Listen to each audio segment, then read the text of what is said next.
जय हिंद मित्रांनो, एक्झाम जागरवर तुम्हा सर्वांचं पुन्हा एकदा स्वागत आहे. मित्रांनो, आजच्या चालू घडामोडीच्या सत्रात आपण नुकत्याच घडलेल्या घटनांवर आधारित MCQची प्रॅक्टिस करणार आहोत. यातील एक एक प्रश्न अत्यंत महत्त्वाचा आहे, त्यासाठी व्हिडिओ शेवटपर्यंत पहा व आपल्या मित्रांसोबत सुद्धा शेअर करा, जेणेकरून येणाऱ्या एक्झाममध्ये त्यांना सुद्धा याचा फायदा होईल. आणि आजच्या व्हिडिओची PDF डाउनलोड करायची असेल तर तुम्ही एक्झाम जागर या टेलिग्राम चॅनलवरून ती डाउनलोड करू शकता. आजची PDF संध्याकाळी 6 वाजता उपलब्ध होईल. चला तर आपण आजच्या सत्राला सुरुवात करूया. पहिला प्रश्न पहा. 2025चा संयुक्त राष्ट्र सैन्य लैंगिक समानता समर्थक पुरस्कार कोणाला जाहीर झाला? या प्रश्नाचं उत्तर आहे पर्याय क्रमांक 4, म्हणजेच हा पुरस्कार भारताच्या अभिलाषा बराक यांना जाहीर झाला आहे. मित्रांनो, अभिलाषा बराक या लेबनॉनमधील संयुक्त राष्ट्र शांतता मोहिमेत कार्यरत आहेत व त्यांना आता त्यांच्या योगदानासाठी हा 2025चा UN सैन्य लैंगिक समानता समर्थक पुरस्कार मिळाला आहे. अभिलाषा बराक यांच्याविषयी हे सुद्धा लक्षात ठेवा, त्या भारतीय लष्करातील पहिल्या महिला लढाऊ हेलिकॉप्टर वैमानिक आहेत व आता त्यांना या पुरस्कारानं सन्मानित करण्यात आलं. बरं, हा UN सैन्य लैंगिक समानता समर्थक पुरस्कार मिळवणाऱ्या अभिलाषा बराक या कितव्या भारतीय ठरल्यात? तर हा पुरस्कार मिळवणाऱ्या त्या 3ऱ्या भारतीय ठरल्या आहेत. त्यांच्या आधी 2019 मध्ये मेजर सुमन गवानी तर 2023 मध्ये मेजर राधिका सेन यांना सुद्धा या पुरस्काराने सन्मानित करण्यात आलं होतं. या पुरस्काराची स्थापना कधी करण्यात आली? तर 2016 मध्ये लष्करी क्षेत्रात लैंगिक समानतेला प्रोत्साहन देणाऱ्या सैनिकांचा गौरव करण्यासाठी या पुरस्काराची स्थापना करण्यात आली आहे. मित्रांनो, पुढील प्रश्न पाहण्याआधी व्हिडिओला एक लाईक नक्की करा. आणि आता हा प्रश्न पहा काय म्हणतो. खालीलपैकी कोणत्या केंद्रीय सशस्त्र पोलीस दलाने माउंट एव्हरेस्टवरची पहिली संपूर्ण महिला गिर्यारोहण मोहीम यशस्वीरित्या पूर्ण केली? या प्रश्नाचं उत्तर आहे पर्याय क्रमांक 1, म्हणजेच इंडो तिबेटियन बॉर्डर पोलिसाच्या पोलीस दलाने ही माउंट एव्हरेस्टवरची पहिली संपूर्ण महिला गिर्यारोहण मोहीम यशस्वीरित्या पूर्ण केली आहे. या मोहिमेत एकूण 14 व्यक्तींचा समावेश होता, ज्यात 11 महिला गिर्यारोहक आणि 3 तांत्रिक व सहाय्यक कर्मचाऱ्यांचा समावेश होता. या ITBP विषयी सांगायचं झालं तर इंडो तिबेटियन बॉर्डर पोलीसची स्थापना 24 ऑक्टोबर 1962 रोजी भारत चीन युद्धाच्या पार्श्वभूमीवर करण्यात आली. याचं मुख्यालय नवी दिल्ली येथे असून हे दल प्रामुख्याने लडाखपासून ते अरुणाचल प्रदेशपर्यंतच्या 3488 किलोमीटर लांबीच्या भारत चीन सीमेचे संरक्षण करते. बरं, सध्या भारतात किती केंद्रीय सशस्त्र पोलीस दल आहेत? तर सध्या भारतात एकूण 5 केंद्रीय सशस्त्र पोलीस दल आहेत. हे सर्व दल गृह मंत्रालयाअंतर्गत कार्य करतात. सीमा सुरक्षा दल, ज्यालाच BSF म्हणून ओळखलं जातं, हे भारत पाकिस्तान आणि भारत बांगलादेश सीमांचं 24 तास रक्षण करतं. त्यानंतर SSB, जे सशस्त्र सीमा बल या नावानं ओळखलं जातं, हे प्रामुख्याने भारत नेपाळ आणि भारत भूतान या मैत्रीपूर्ण सीमांचे रक्षण करतं. केंद्रीय राखीव पोलीस दल हे अंतर्गत सुरक्षा, कायदा सुव्यवस्था आणि नक्षलवाद विरोधी कारवायांमध्ये, तर केंद्रीय औद्योगिक सुरक्षा दल हे विमानतळ, मेट्रो, अणुऊर्जा प्रकल्प आणि महत्त्वाच्या औद्योगिक आस्थापनांना सुरक्षा प्रदान करण्याचं कार्य करतं. ठीक आहे, एवढे पॉईंट लक्षात आले असतील. Next question. भारताने कोणत्या देशासोबत दहशतवाद विरोधी संयुक्त कार्यगट स्थापन करण्याच्या करारावर स्वाक्षरी केली? तर आता भारताने सायप्रस या देशाबरोबर दहशतवाद विरोधी संयुक्त कार्यगट स्थापन करण्याच्या करारावर स्वाक्षरी केली आहे. मित्रांनो, सध्या सायप्रसचे अध्यक्ष निकोस क्रिस्तोदोलिदेस हे भारत भेटीवर आले असून पंतप्रधान नरेंद्र मोदी यांच्यासोबत त्यांची जी भेट झाली या दरम्यानच ही घोषणा करण्यात आली आहे. यासह भारत आणि सायप्रस या दोन्ही देशांनी शिक्षण, संस्कृती, नवोन्मेष व तंत्रज्ञान यात एकूण 6 करार केले आहेत. आता हा प्रश्न पहा काय म्हणतो.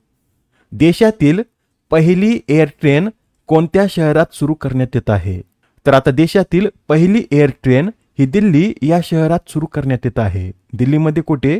तर दिल्लीतील इंदिरा गांधी आंतरराष्ट्रीय विमानतळावर ही ट्रेन सुरू करण्यात येणार असून या ट्रेनच्या मार्गाची लांबी किती असेल? तर 7.7 किलोमीटर इतकी याच्या मार्गाची लांबी असेल व या ट्रेनच्या मार्गावर एकूण 4 मुख्य स्थानके असणार आहेत. व विशेष बाब म्हणजे ही ट्रेन चालक विरहित आणि प्रवाशांसाठी विनामूल्य असेल. मित्रांनो, याआधी सुद्धा काही प्रथमच घटना घडल्यात, त्या आपण एकदा रिवाईज करून घेऊया. भारताची पहिली व्यावसायिक सीप्लेन सेवा ही लक्षद्वीपमध्ये सुरू करण्यात आली. गिग कामगारांसाठी तक्रार निवारण प्रणाली सुरू करणारं पहिलं राज्य हे कर्नाटक आहे. पहिले मोती उत्पादन क्लस्टर हे झारखंडमध्ये सुरू करण्यात आलं.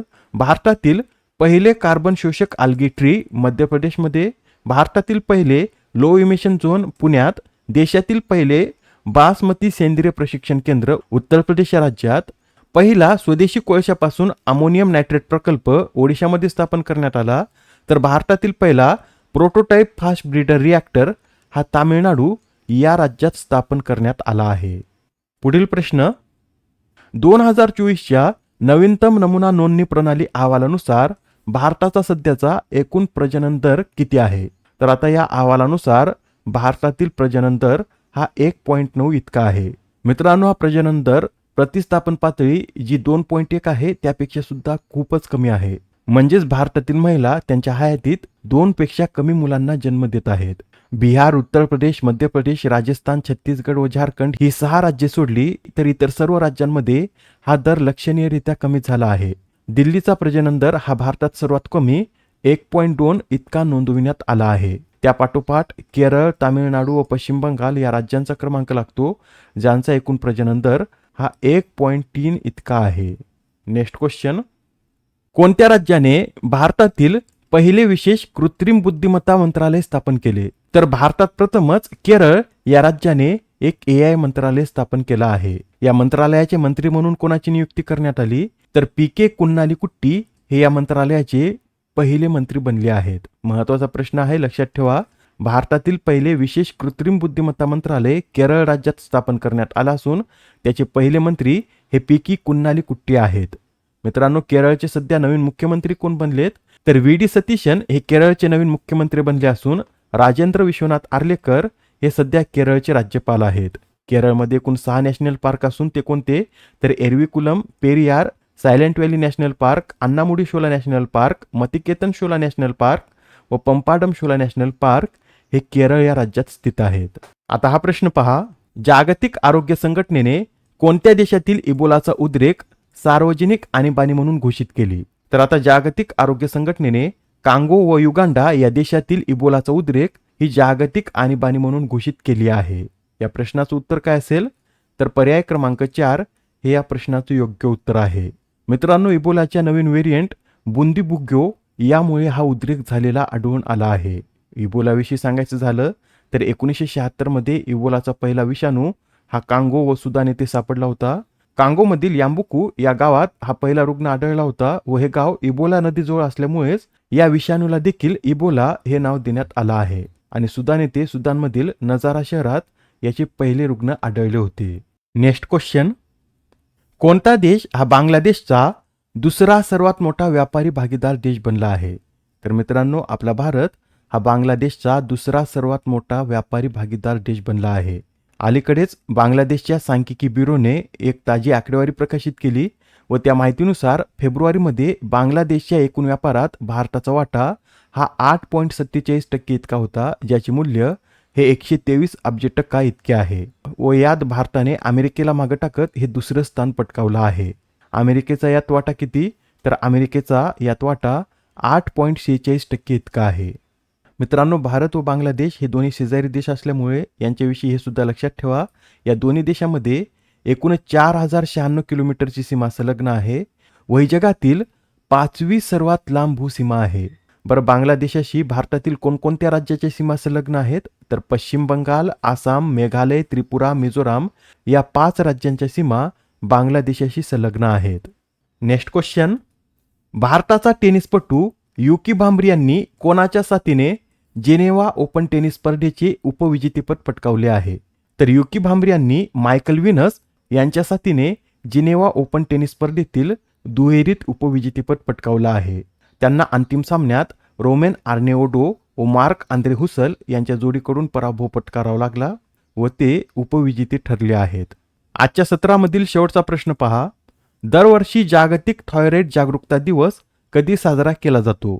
तर हा जो जागतिक थायरॉइड जागरूकता दिवस आहे हा दरवर्षी 25 मे रोजी साजरा केला जातो. हा दिवस 25 मे रोजीच का साजरा केला जातो? तर 25 मे 1965 रोजी युरोपियन थायरॉइड असोसिएशनची स्थापना झाली होती, त्यासाठी हा दिवस सुद्धा 25 मे रोजी साजरा केला जातो. याबरोबर हे सुद्धा नोट करून घ्या, दरवर्षी 25 मे रोजी इंटरनॅशनल मिसिंग चिल्ड्रन्स डे सुद्धा साजरा केला जातो. या आधीच्या सत्रात तुमच्यासाठीचा प्रश्न होता, 2026चा आंतरराष्ट्रीय बुकर पुरस्कार खालीलपैकी कोणत्या कादंबरीला जाहीर झाला? या प्रश्नाचं उत्तर आहे पर्याय क्रमांक 1 म्हणजेच देवान ट्रॅव्हलॉग या कादंबरीला हा पुरस्कार जाहीर झाला आहे. या कादंबरीच्या मूळ लेखिका कोण? तर टेवानच्या यांग शुआंगजी याच्या मूळ लेखिका असून लिन किंग यांनी या कादंबरीचा इंग्रजी अनुवाद केला आहे. या पुरस्काराच्या इतिहासात प्रथमच मॅन्ड्रिन चिनी भाषेतून अनुवादित झालेल्या एखाद्या साहित्यकृतीला हा पुरस्कार मिळाला आहे. तसेच तैवानी लेखकाची साहित्यकृती प्रथमच या पुरस्कारासाठी निवडण्यात आली. आजच्या सत्रामधील तुमच्यासाठीचा प्रश्न पहा. कोणतं राज्य हे अत्याधुनिक भारत फोरकास्ट सिस्टीम वापरणारं देशातील पहिलं राज्य ठरलं आहे? आता या प्रश्नाचं उत्तर कमेंटमध्ये देण्याचा प्रयत्न करा. उत्तर चुकलं तरी काय हरकत नाही, कारण ज्यावेळेस तुम्हाला या प्रश्नाचं योग्य उत्तर माहीत होतं त्यावेळेस हा प्रश्न तुमच्या दीर्घकाळापर्यंत लक्षात राहतो. तर आता पुढच्या सत्रात पुन्हा भेटूया. धन्यवाद.